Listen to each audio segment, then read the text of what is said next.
Good morning friends.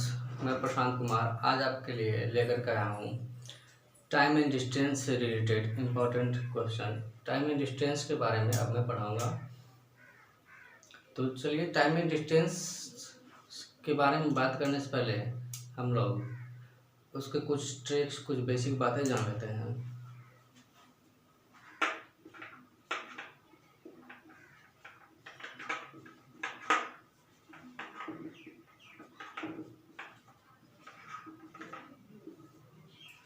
Time and distance में हम लोग एक चीज़ नोट करने वाला बात है कि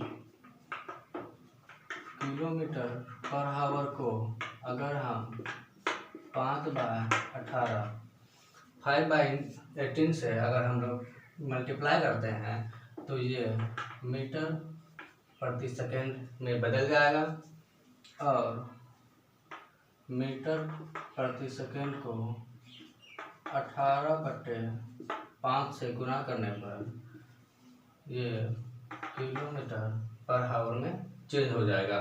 कहने का मतलब ये है, अगर हमको किलोमीटर पर आवर को अगर मीटर प्रति सेकेंड में चेंज करना है तो 5/18 से गुना कर देंगे तो किलोमीटर पर आवर मीटर प्रति सेकेंड में चेंज हो जाएगा। और अगर मीटर प्रति सेकेंड को किलोमीटर पर आवर में चेंज करना है तो 18/5 से गुना कर देंगे तो किलोमीटर पर आवर में चेंज हो जाएगा। जैसे कि एग्जाम्पल, जैसे कि यहाँ पे लिखा हुआ है 36 किलोमीटर पर आवर। इसको हम लोग को मीटर प्रति सेकंड में चेंज करना है। तो मीटर प्रति सेकंड में कैसे चेंज होगा? 36 और मीटर प्रति सेकंड, किलोमीटर पर आवर को मीटर प्रति सेकंड में चेंज करने के लिए 5/18 से मल्टीप्लाई करना पड़ता है। तो ये किलोमीटर पर आवर है, 36 किलोमीटर पर आवर, उसको मीटर प्रति सेकंड में चेंज करना है तो 5/18 से मल्टीप्लाई कर देंगे तो ये मीटर प्रति सेकंड में चेंज हो जाएगा। 18 दूना 36, 5 दूना 10 मीटर पर सेकेंड। उसी तरह 54 किलोमीटर पर आवर, इसको अगर हम 54 किलोमीटर पर आवर इसको मीटर प्रति सेकंड में चेंज करना है तो 54 मल्टीप्लाई 5/18, 18 तिया 54, 5 तिया 15 मीटर पर सेकेंड आ गया। उसी तरह से अगर अब मीटर प्रति सेकंड को किलोमीटर में प्रति आवर में चेंज करना है तो 20 मीटर पर सेकेंड है। इसको अब किलोमीटर पर आवर में चेंज करने के लिए 18/5 से मल्टीप्लाई करना पड़ता है तो ये किलोमीटर पर आवर में चेंज हो जाएगा। तो 20 मीटर प्रति सेकंड को किलोमीटर में बदलने के लिए, किलोमीटर पर आवर में बदलने के लिए 18/5, जैसा कि यहाँ बताएं 18/5 से मल्टीप्लाई करेंगे तो किलोमीटर पर आवर में चेंज हो जाएगा। 5 चौके 20, 18 चौके 72 किलोमीटर पर आवर। ये रहा दोस्तों कुछ बेसिक बातें जो मैंने आपको बताया कि किलोमीटर पर आवर को अगर 5/18 से मल्टीप्लाई कर देंगे तो मीटर पर सेकंड में बदल जाएगा और मीटर पर सेकंड को 18/5 से गुना कर देंगे तो वो किलोमीटर पर आवर में बदल जाएगा। और कुछ पॉइंट्स देखते हैं, छोटे छोटे पॉइंट्स पे जिक्र करते हैं।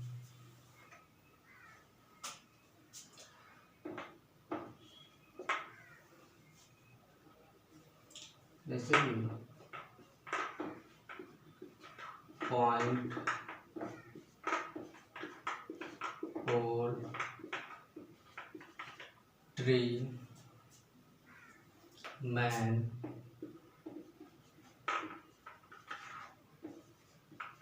ETC की दूरी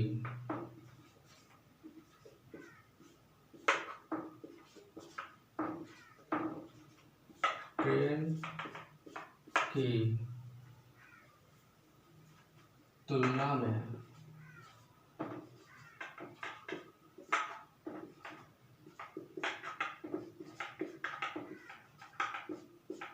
काफी कम होती है।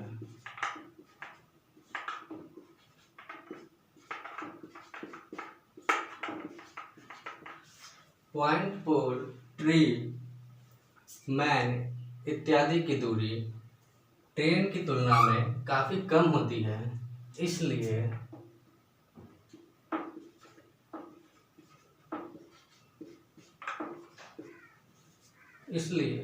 इसे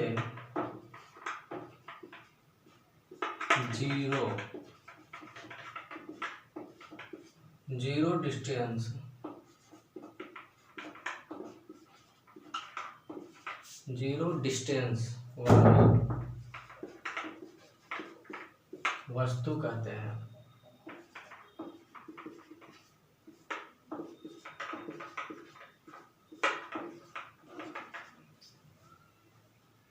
कहने का मतलब यह है कि जैसे कि कोई पॉइंट हो गया, कोई बिंदु हो गया, कोई पोल हो गया, कोई ट्री हो गया, गाछ वृक्ष हो गया, कोई आदमी हो गया, ये सब की जो दूरी होती है ट्रेन की तुलना में काफ़ी कम होती है, इसलिए इसे जीरो डिस्टेंस वाली वस्तु का, जैसे कि कोई कोई मैन हो गया, इसकी दूरी ट्रेन की तुलना में काफ़ी कम होती है।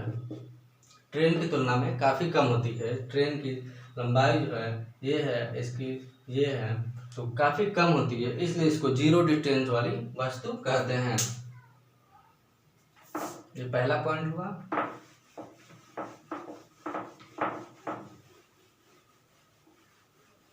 अब दूसरा पॉइंट देखते हैं।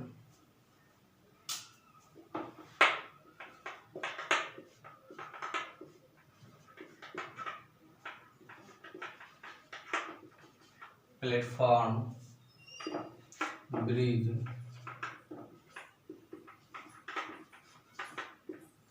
टनल,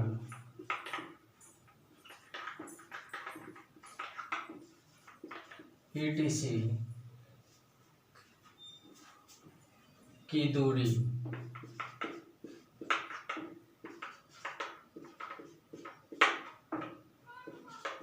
ट्रेन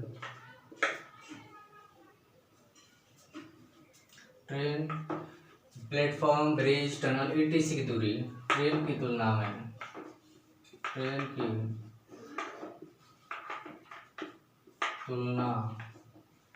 में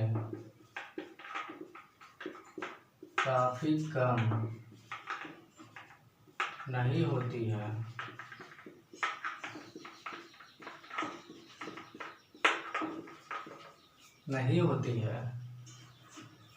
इसलिए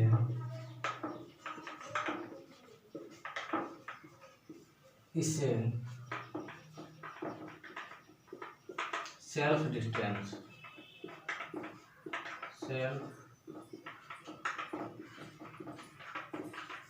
डिस्टेंस वाली वस्तु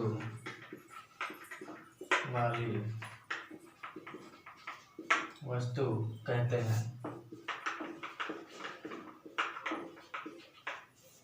ये रहा दूसरा पॉइंट, यानी कि प्लेटफॉर्म, ब्रिज, टनल इत्यादि की दूरी ट्रेन की तुलना में कम नहीं होती है, मतलब कि नेगलेक्ट नहीं कर सकते हैं प्लेटफॉर्म, ब्रिज, टनल की दूरी को, इसलिए इसे सेल्फ डिस्टेंस वाली वस्तु कहते हैं।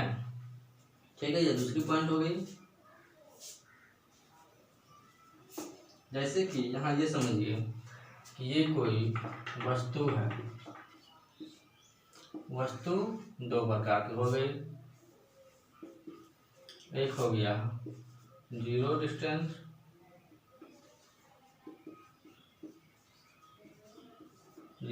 वाली वस्तु, एक हो गई सेल्फ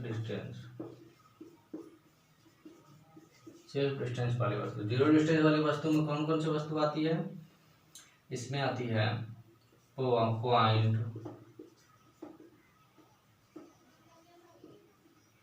पॉइंट, पोल, ट्री, मैन, ETC। और सेल्फ डिस्टेंस वाली वस्तु में कौन कौन सी वस्तु आती है? इसमें आती है ब्रिज,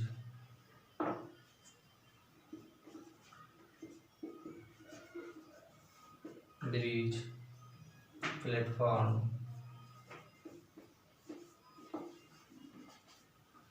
टनल ETC वस्तु आती है। यानी कि उसी को मैंने आसान भाषा में समझा दिया। वस्तु दो प्रकार के होते हैं, एक जीरो डिस्टेंस वाली वस्तु और एक सेल्फ डिस्टेंस वाली वस्तु। तो जीरो डिस्टेंस वाली वस्तु में पॉइंट, पोल, ट्री, मैन ETC आती है, और सेल्फ डिस्टेंस वाली वस्तु में ब्रिज, प्लेटफॉर्म, टनल ETC आती है। ये रहा बेसिक बातें। अब आगे चलते हैं और कुछ बेसिक पॉइंट्स बात करते हैं, तब क्वेश्चन पे चलेंगे।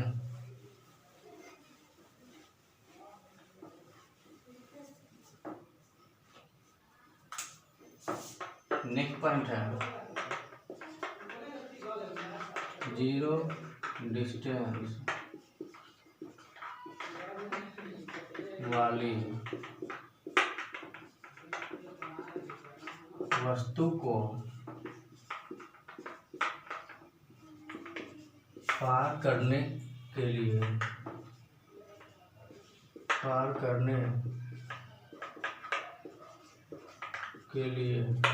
ट्रेन को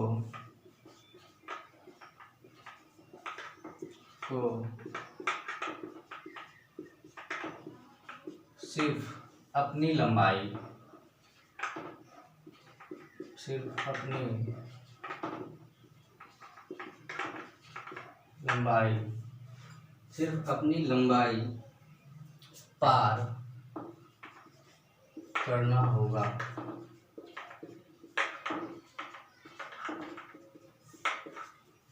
कहने का मतलब ये है कि जो जीरो डिस्टेंस वाली वस्तु होती है, कहने का मतलब ये समझिए, ये जीरो डिस्टेंस वाली वस्तु हो गई, मैन ले लेते हैं, ये हो गई ट्रेन,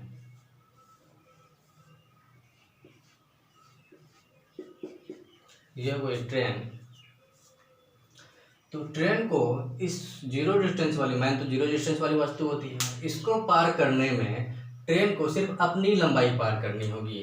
मतलब कि ट्रेन को सिर्फ अपनी लंबाई पार करनी होगी, यानी कि ट्रेन यहाँ से यहाँ जाएगी तो सिर्फ अपनी लंबाई, क्योंकि इसकी कोई लंबाई नहीं है, इसको नेगलेक्ट कर दिया जाता है इसकी लंबाई को, क्योंकि ये जीरो डिस्टेंस वाली वस्तु है, इसलिए इसमें सिर्फ ट्रेन की लंबाई ही ले लिया जाता है। ट्रेन को पार करने के लिए सिर्फ अपनी लंबाई पार करनी होगी, इसका मतलब ये हुआ। ठीक है, अब नेक्स्ट पॉइंट चलते हैं।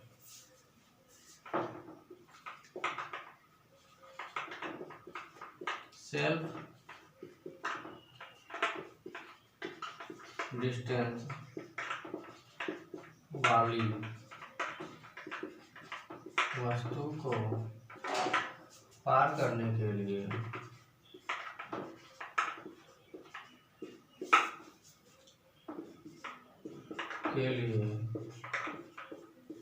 ट्रेन को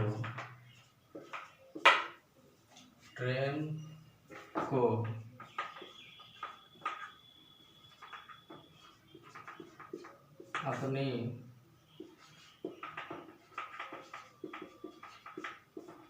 लंबाई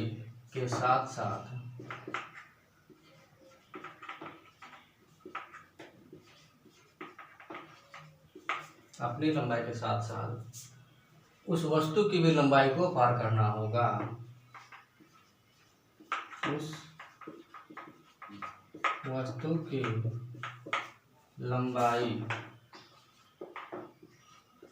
को भी पार करना होगा।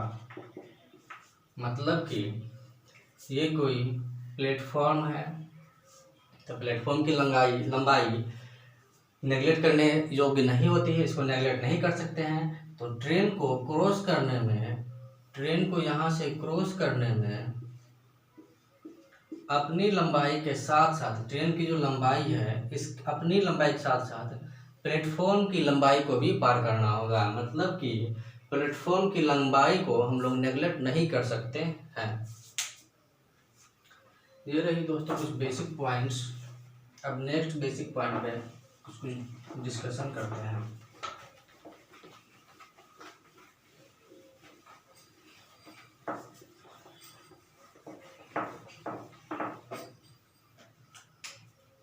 ये फॉर्मूला याद कर लीजिएगा। चाल बराबर दूरी बट्टा समय।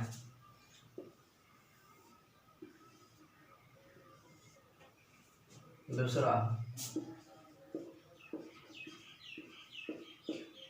दूरी बराबर चाल गुना समय। और तीसरा हो गया समय बराबर दूरी बट्टा चाल। ये रहा फॉर्मूला। ये फॉर्मूला टाइम या डिस्टेंस में काम देगी।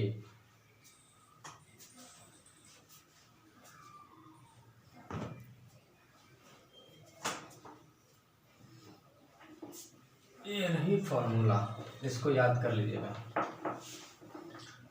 अब इस पे क्वेश्चन डिस्कशन करते हैं। छोटा छोटा क्वेश्चन है। 72 किलोमीटर पर आवर की चाल से चल रही एक ट्रेन जिसकी लंबाई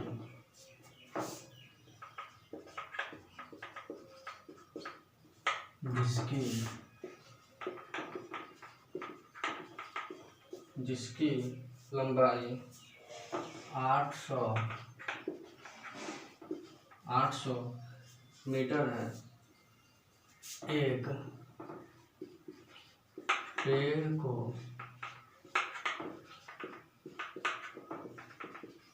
पार करने में कितना समय लेगी? कितना समय लेगी? ये क्वेश्चन है। इस क्वेश्चन को चलिए सॉल्व करते हैं। क्वेश्चन क्या कर रहा है? 72 किलोमीटर पर आवर की चाल से चल रही एक ट्रेन जिसकी लंबाई 800 मीटर है, एक पेड़ को पार करने में कितना समय लेगी? यहाँ पे सबसे पहली बात है कि लंबाई दिया हुआ है मीटर में और 72 किलो और चाल है किलोमीटर पर आवर में। तो या तो हम लोग को 72 किलोमीटर पर आवर के मीटर प्रति सेकंड में चेंज करना पड़ेगा। सॉरी, 72 किलोमीटर, इसका मतलब ये है कि 72 किलोमीटर पर आवर को मीटर प्रति सेकंड में हमको चेंज करना पड़ेगा, क्योंकि लंबाई दिया हुआ है मीटर में, तो आंसर भी हम लोग को मीटर में ही लाना होगा। तो 72 किलोमीटर पर आवर को मीटर प्रति सेकंड में चेंज करते हैं। यहाँ पे सबसे पहला काम, 72 किलोमीटर पर आवर को मीटर प्रति सेकंड में चेंज करने के लिए मैंने क्या बताया था? 5/18 से मल्टीप्लाई। 18 चौके 72, 5 चौके 20 मीटर पर सेकेंड हो गया। सबसे पहला ध्यान देने वाली बात कि 72 किलोमीटर पर आवर यहाँ चाल दिया हुआ और लंबाई 800 मीटर, तो हमको 72 किलोमीटर पर आवर को मीटर पर सेकेंड में चेंज करना पड़ेगा। अब दूसरी बात यहाँ पे बोल रहा है कि पेड़ को पार करना है। तो पेड़ तो है जीरो डिस्टेंस वाली वस्तु, जैसा कि मैंने बताया पिछले अभी थोड़ी देर पहले कि ट्रेन, पेड़ जो है जीरो डिस्टेंस वाली वस्तु, पेड़, पॉइंट और पोल, ये सब जीरो डिस्टेंस वाली वस्तु। इसको पार करने के लिए ट्रेन को सिर्फ अपनी लंबाई पार करनी होगी। तो क्या मांग रहा है? समय मांग रहा है। तो समय का फॉर्मूला क्या होता है? समय का फॉर्मूला होता है दूरी बट्टे चाल। यहाँ पे चाल दिया हुआ है 72 किलोमीटर पर आवर, जिसको हम लोग मीटर प्रति सेकंड में चेंज किए तो 20 मीटर पर सेकंड आया। और दूरी दिया हुआ है 800 मीटर। यहाँ पे इसको पुट कर देंगे। दूरी 800 मीटर और 800 मीटर और चाल हो गया 20 मीटर पर सेकेंड। 20 मीटर पर सेकेंड, मीटर मीटर कट जाएगा, एक शून्य कट गया, 40। आंसर हो जाएगा 40 सेकेंड। ये हो गया आंसर। तो आशा करता हूँ दोस्तों ये क्वेश्चन आपको अच्छी तरह से समझ में आ चुकी होगी। अब दूसरा क्वेश्चन देखते हैं।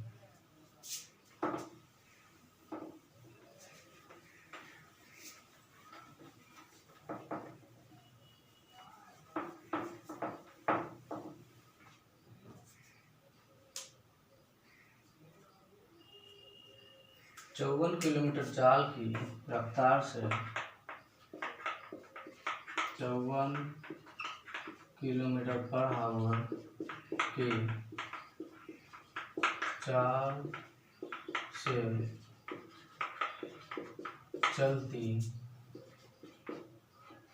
एक ट्रेन जिसकी लंबाई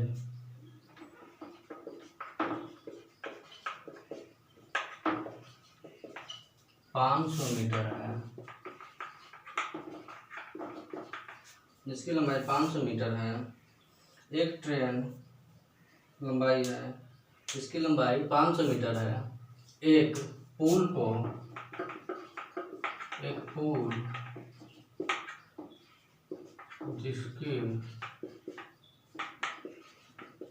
जिसकी लंबाई 100 मीटर है,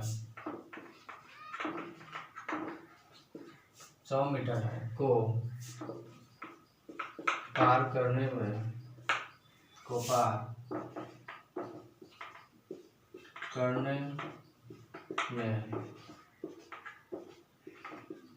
कितना समय लेगी। 54 किलोमीटर पर आवर की चाल से चलती एक ट्रेन जिसकी लंबाई 500 मीटर है, एक पुल जिसकी लंबाई 100 मीटर है को पार करने में कितना समय लेगी। तो यहाँ पे पुल का जिक्र किया गया था। पुल तो सेल्फ डिस्टेंस वाली वस्तु है।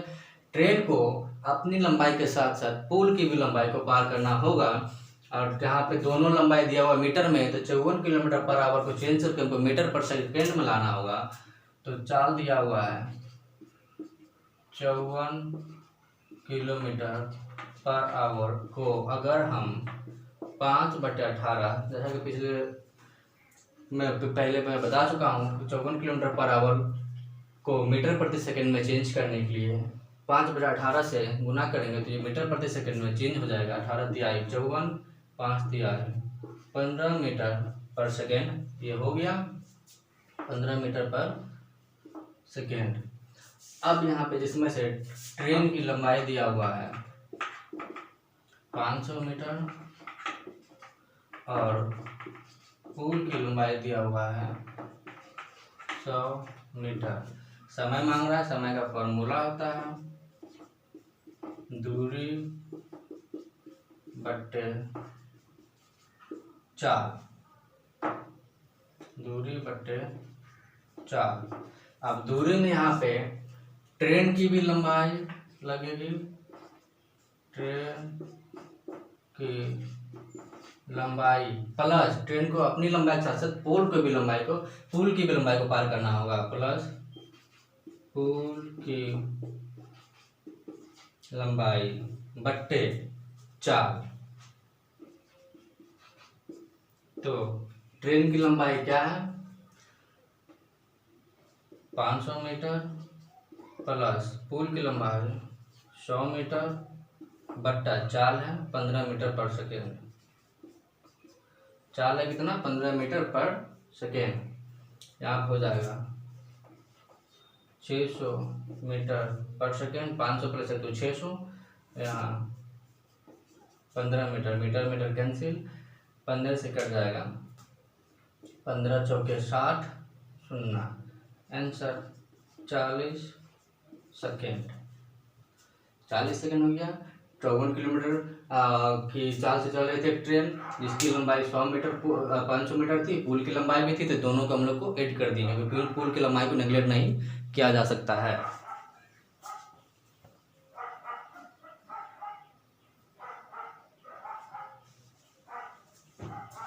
नेक्स्ट क्वेश्चन देखते हैं।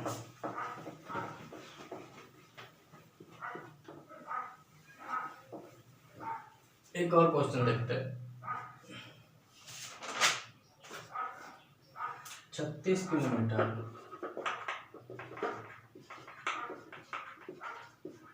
पर आवर की चाल से चल रही एक ट्रेन 2 किलोमीटर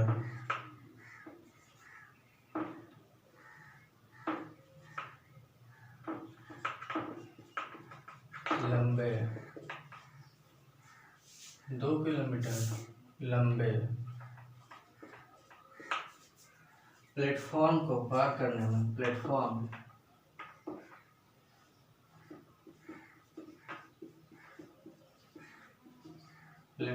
को पार करने में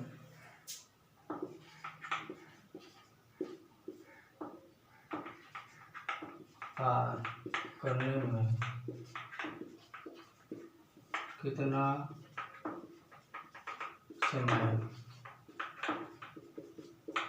लेगी। 36 किलोमीटर की चाल से चल रही है ट्रेन 2 किलोमीटर लंबे प्लेटफॉर्म को पार करने में कितना समय लेगी। तो यहाँ पे 36 किलोमीटर पर घंटा दिया हुआ और यहाँ पर ट्रेन की लंबाई किलोमीटर में दिया हुआ और ये भी किलोमीटर पर आवर में, जिसको चेंज नहीं करेंगे, ये दोनों आंसर किलोमीटर कैंसिल आ जाएगा और ये घंटा में आंसर आ जाएगा। तो चलिए निकालते हैं। चाल दिया हुआ है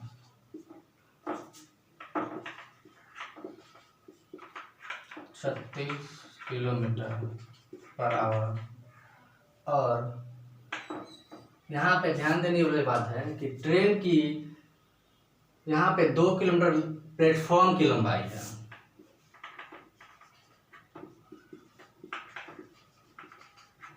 प्लेटफॉर्म की लंबाई बराबर 2 किलोमीटर। अगर मीटर प्रति सेकेंड में आंसर मांगेगा तो 2 किलोमीटर का हम लोग चेंज कर देंगे मीटर में और 2000 मीटर होगा और चाल को चेंज कर देंगे मीटर प्रति सेकेंड में, ठीक है, 5/18 से गुना करके।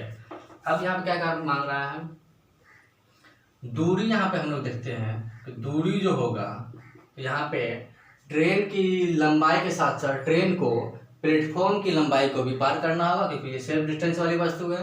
तो ट्रेन को अपनी लंबाई के साथ साथ प्लेटफॉर्म की लंबाई को भी पार करना होगा। तो दूरी जो होगा, तो दूरी जो निकलेगा ट्रेन की लंबाई प्लस प्लेटफॉर्म प्लस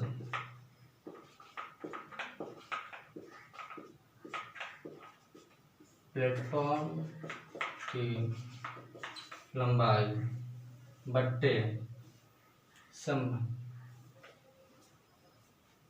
गुना, बट्टे नहीं होगा यहाँ पे, गुना होगा, गुना समय, क्योंकि दूरी बराबर 4 गुना समय होता है, ठीक है। तो यहाँ पे हम लोग से मांगा क्या है, सॉरी यहाँ पे समय नहीं होगा, यहाँ पे हम लोग को दूरी निकालने के लिए दूरी यहाँ पे हम लोग डिसाइड कर रहे हैं कि दूरी देखने की दूरी क्या है। तो ट्रेन की लंबाई प्लस प्लेटफॉर्म की लंबाई, ये दूरी निकल जाएगा, क्योंकि हम लोग को दोनों का लंबाई लेना पड़ेगा, दोनों को लंबाई लेना पड़ेगा। ट्रेन जब किसी प्लेटफॉर्म को पार करेगी तो ट्रेन को अपनी लंबाई के साथ साथ प्लेटफॉर्म की लंबाई को भी पार करना होगा, इसीलिए दूरी मैंने लिखा है ट्रेन की लंबाई प्लस प्लेटफॉर्म की लंबाई। अब मांग क्या रहा है, समय। तो समय बराबर फॉर्मूला होता है दूरी बटे चाल, दूरी बटे चाल। दूरी हो गया ट्रेन की लंबाई, तो ट्रेन की लंबाई तो यहाँ पे दिया हुआ नहीं है, तो ट्रेन की लंबाई यहाँ पे नहीं दिया हुआ है,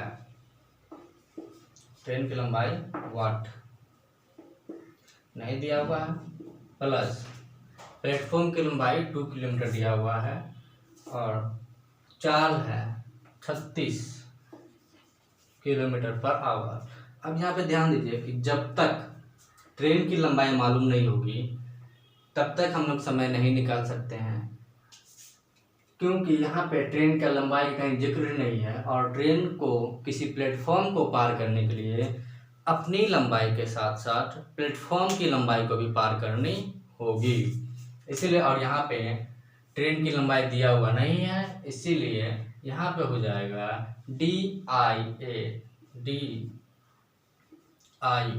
DI डाटा इनसफिशिएंट। आंसर क्या हो जाएगा? आंसर में आंकड़े अधूरे हैं, डाटा इनसफिशिएंट। तो दोस्तों ये रही कुछ बेसिक्स बातें टाइम एंड डिस्टेंस की।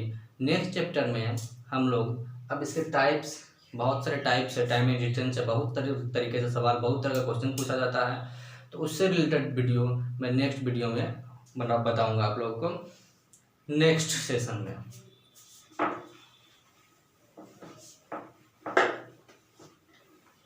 तो दोस्तों आशा करता हूँ कि आपको ये वीडियो अच्छी लगी होगी। अगर अच्छी लगी है तो please like share and subscribe जरूर करें। Thank you.